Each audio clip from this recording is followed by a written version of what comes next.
Today I've been... Oh, can you hear me? Can you hear me? You should be able to. I hope you can. I think you should be able to hear me. Right.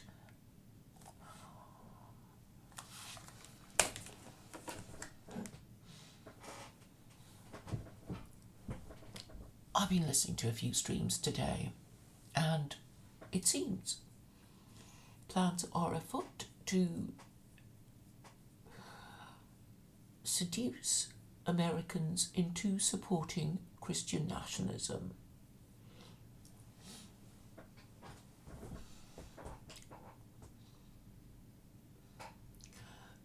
So some of you may know that Sam Harris and Doug Wilson, the Christian nationalist, are doing a kind of periodic conversation, and Sam Harris is atheist and liberal, and Doug Wilson is his self-appointed Christian nationalist, and the fact that they're having a dialogue and the fact that it's being publicised is intended to be a distraction from, well, I think the real problems of America. But I think the distraction is intended to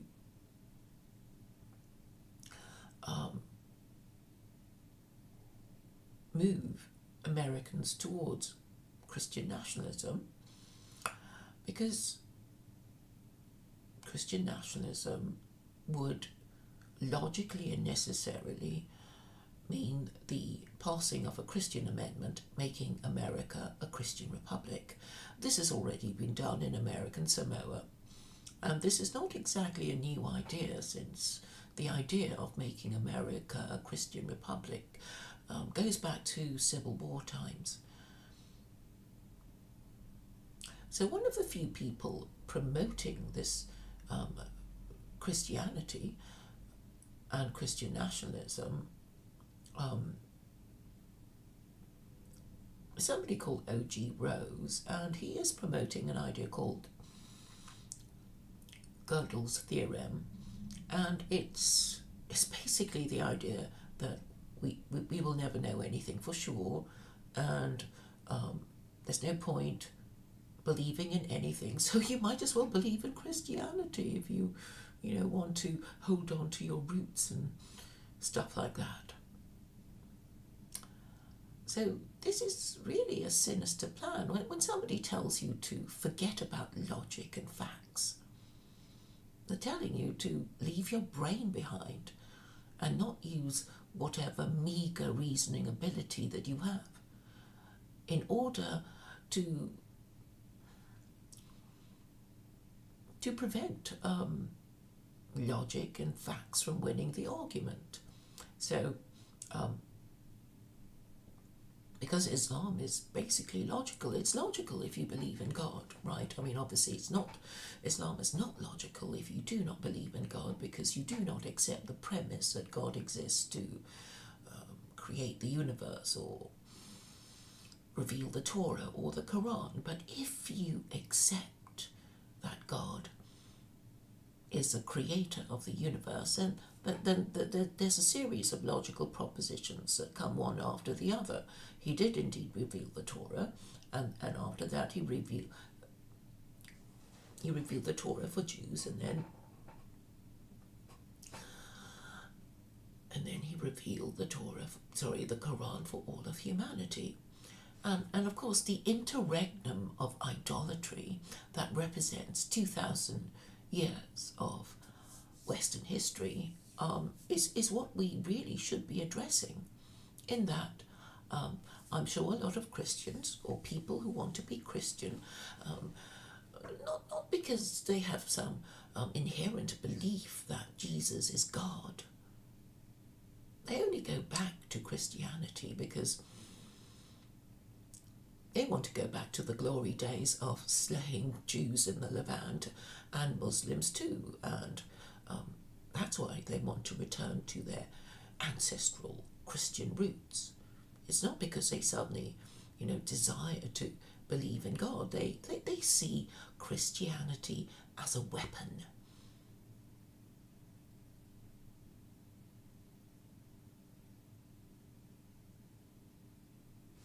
And why wouldn't our government weaponize Christianity? Because once you weaponize Christianity, once you persuade these people that Christianity is the answer and get them to commit to it, then they can go about their business of abolishing the First Amendment. Too many Americans I've spoken to have said, well, I don't know what the First Amendment has done for me. It's done nothing. So basically they expect the First Amendment to defend itself in the same way that they might expect a recipe book to do their cooking for them. Or a map they should be consulting to actually tell them the way to San Jose.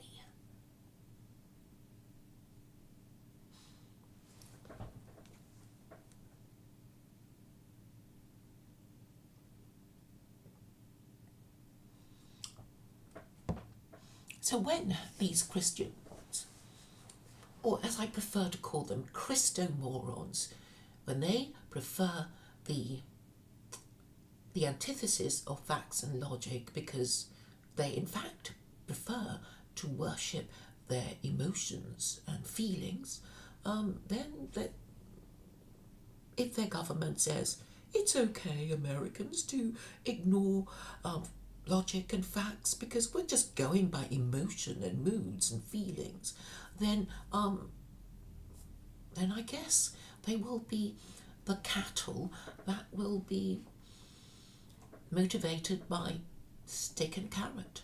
That's what they want. And do you know what the government will do? They will say, you never liked those Jews, did you? You never liked those Muslims. Well, if we pass a Christian amendment and make America officially a Christian republic, we can kick those Jews and Muslims around. Wouldn't you like that? White nationalists now calling yourselves Christian nationalists? Wouldn't that be nice? Because this is the bargain that is in the process of being struck. And now we have this. Is it a sweet or bitter irony? The irony, anyway, of Muslims fresh off the boat being more American than Americans, because at least the Holy Book supports the First Amendment. Chapter 2, verse 256 of the Quran supports the First Amendment. Not that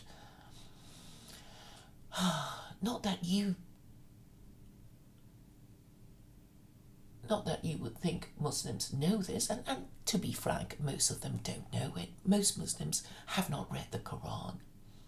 And even if they read it, they wouldn't read it in an attentive way. And they probably easily skip over chapter 2, verse 256, that says, there is no compulsion in belief. Truth stands clear from error, because I do not hear that many Islamic scholars talking about this verse. I think knowledge of this verse has basically been beaten out of them by their absolute monarchies, or if you prefer, caliphates. So, according to Sunni history, there were only 4 rightly guided caliphs, and if we have any powers of deduction, we would have to deduce that all the other subsequent caliphs were not rightly guided. And that's why the Ottoman Empire, also known as the Caliphate, crashed and burnt and became extinct in 1920. I think it was 24 or 26, I can never remember. So, we already know that Muslims have not correctly interpreted their holy book, and most of them do not even know that chapter 2, verse 256 of the Quran even supports the First Amendment. I am this curiosity that notices these things. But of course, because I'm not Muslim, Muslims will be looking the other way and say I don't represent them. But perhaps they will heed what I'm saying, particularly the ones who live in America, when these white nationalists, now calling themselves Christian nationalists, decide to cut off their own noses to spite their ugly faces. This is not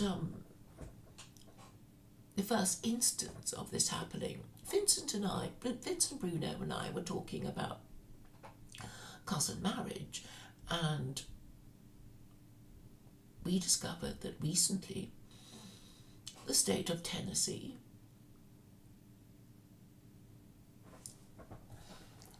which state was it? Let me look it up. Has banned cousin marriage. I know cousin marriage.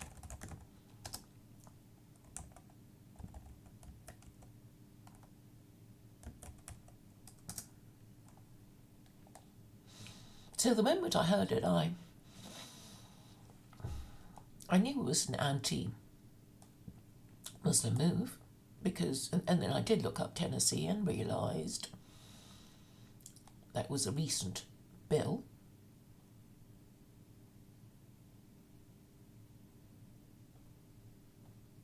And basically the Tennesseans have decided to ban cousin marriage because of all those Muslims that have arrived, right?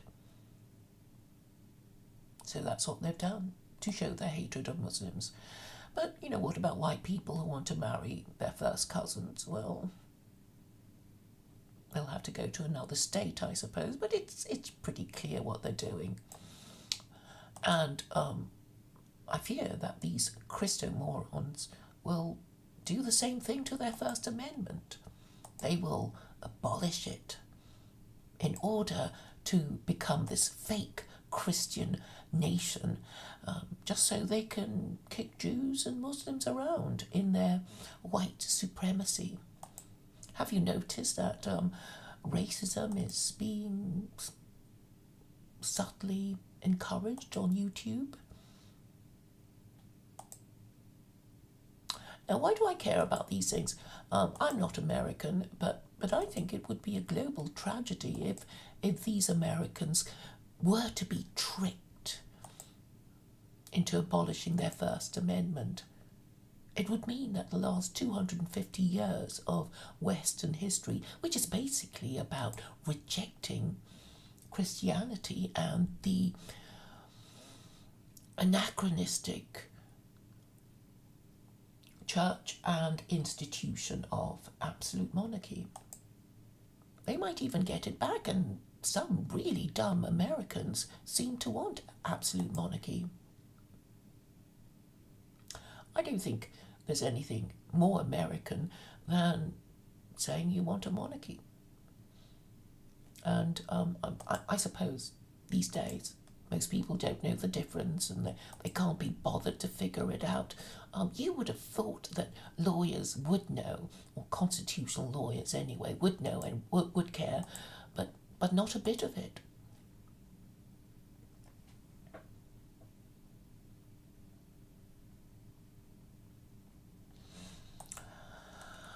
So there we are. We have this sweet or bittersweet irony that brown people, fresh off the boat, have more of the wherewithal to defend the First Amendment than these heritage Americans who are thinking of abolishing the First Amendment just for the privilege of being able to kick Jews and Muslims around.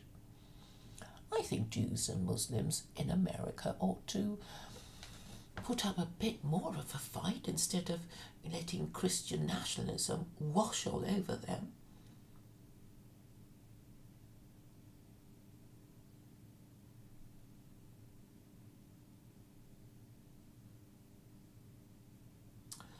Yes, I see a few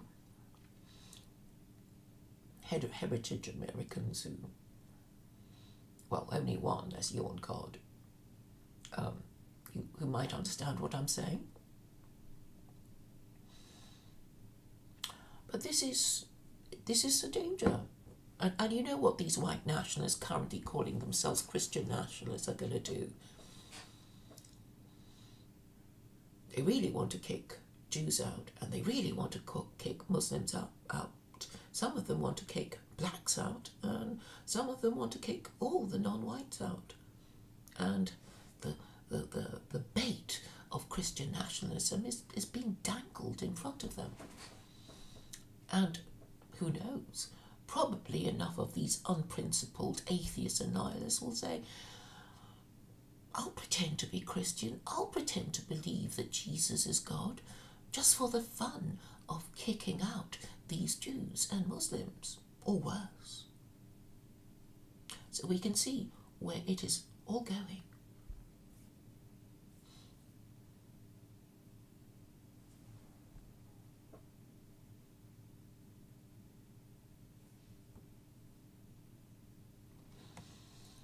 As I've been saying, theology is the final frontier of political discourse.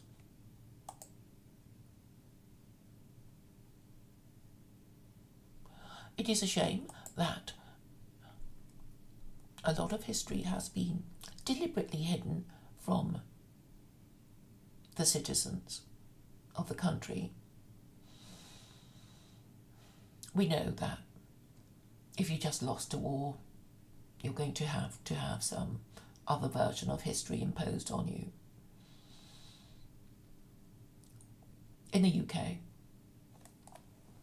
there is apparently no law against Holocaust denial, but they can get you using other routes, such as the Telecommunications Act. So, in practice, you do have a law against Holocaust denial. You're not allowed to criticise Israel or Zionism or Jews by extension. But that's only because it is intended to protect US foreign policy that Americans are not allowed to question. So instead of actually saying, what's in it for us to expend all that blood and treasure in Israel, I suppose the American government will say, well, it's not your blood and treasure. We've actually sent proper Jews to go and live in Israel and join the IDF and, be one of the lab rats of battlefield, in the testing ground of battlefield weaponry. Of course, the Gazans and Arabs who want to fight them would be included too. I mean, the Iron Dome is I guess, the latest in air defense systems. So, if Israel is useful to the American Empire, it is not as the Holy Land. It is as a piece of land that you can try out all your latest weaponry. And it's not just Arabs who are being killed, or the Gazans. And of course, Israel is not sustainable because it hasn't really got its own proletariat. And that's why they have to be contained in the West Bank or Gaza. If you haven't got a working class, you haven't got a sustainable society or nation. Every nation needs its own working class. And if you haven't got that, then you haven't got a viable society or a nation. And for this reason, Israel is not really viable or sustainable. I know, having killed most of the Gazans and sent them away, but they're going to be using Indians, right? Indians are idolaters. And I suppose those who are promoting the no-hide laws might have some money to make for, giving Indian workers, Indian migrant workers some certification that they'll probably make them pay for, and say, I'm an Indian, I'm a no-hide, I won't, I won't build an Indian shrine in the middle of Israel, right? Of course, idolaters wouldn't care about any of that, but appearances must be kept up. So it's not a good look either for Jews or Muslims who take their religious principles seriously. But then, who these days take anything religiously seriously? It's being beaten out of all of us, right? If you even think of sticking to any principle, you'll be immediately labelled an extremist, and then it'll be quite easy to call you a domestic terrorist, and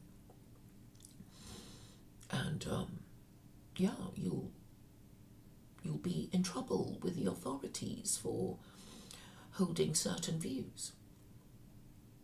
But while technically America still talks about God and wants their presidents to believe in God, and calls itself one nation under God, trusting in God on the US dollar bill, Britain also claims to be a Christian country, a Christian kingdom no less, under the most powerful Protestant church in the world, the Church of England. And after that would be, I guess, the Orthodox Church. But the point is, they've all failed. They have all failed to protect Christians from each other. And if you want to know whether these Christians have killed more non-Christians than Christians themselves, it's not looking good. Christians kill more Christians than they've killed non-Christians. So Christianity has not protected Christians from each other.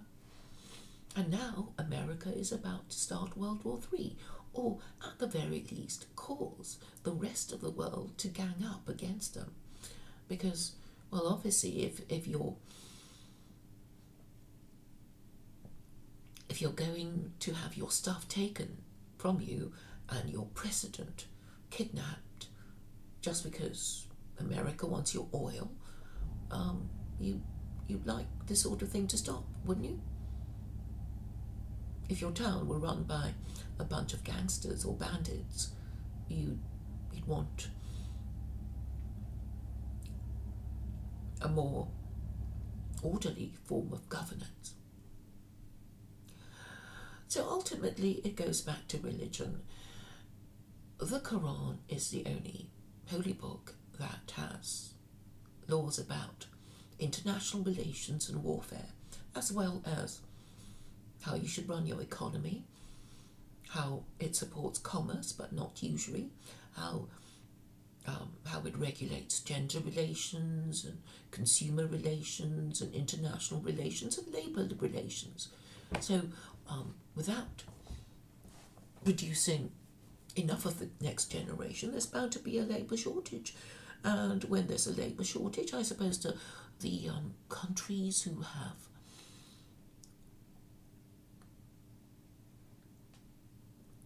the biggest armies would bomb the crap out of Muslim countries and ship over Muslims in their bombed out shithole countries to the West as cheap labour. So it affects everyone. America's behaviour affects all of us. And it would appear that Americans themselves are not very happy with the way things have turned out. They must have thought that having voted for Trump, they were going to get a bit of peace at last, the end of these neocon wars. But no, he's doubling down on the neocon wars. What are neocon wars? They are basically wars of American imperialism. Now, I am running a program of imperial reform. Islam is, after all, an imperial religion. And America, if it were being sensible, could be running their empire a little better with fewer people inside and outside America hating their government. They could do that.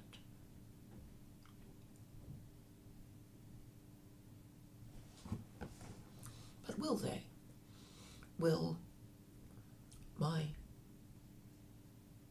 ideas be marginalised and ignored? Well, people like O.G. Rose will be encouraging Christians to ignore facts and logic because it doesn't matter. I've just listened to a 2.5 hour rant by him, talking, basically saying facts and logic don't matter. So just prefer the narrative you want. Just ignore all those facts and logic. It's inconvenient. And you know, when people mispronounce words, like,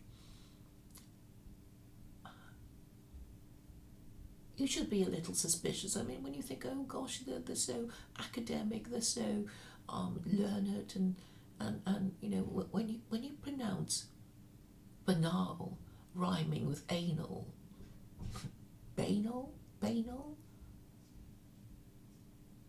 and when you instead of saying archetype, you say archeotype, and nobody corrects you, then I would suspect the academic credentials of such a person. Well, I hope those who are Christian, who are listening to what I'm saying, even if they do not completely agree, will be put on notice. They should certainly be put on notice when somebody tells you to ignore facts and logic so you can buy his snake oil.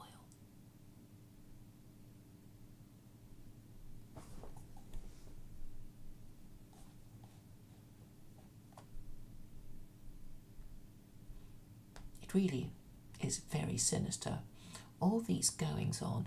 I hope not too many people will be deceived. And obviously, the last thing O.G. Rose will do is to have a dialogue with me. The people who cannot define their terms or recognise a sound argument will not be at all keen to have a dialogue with me, understandably.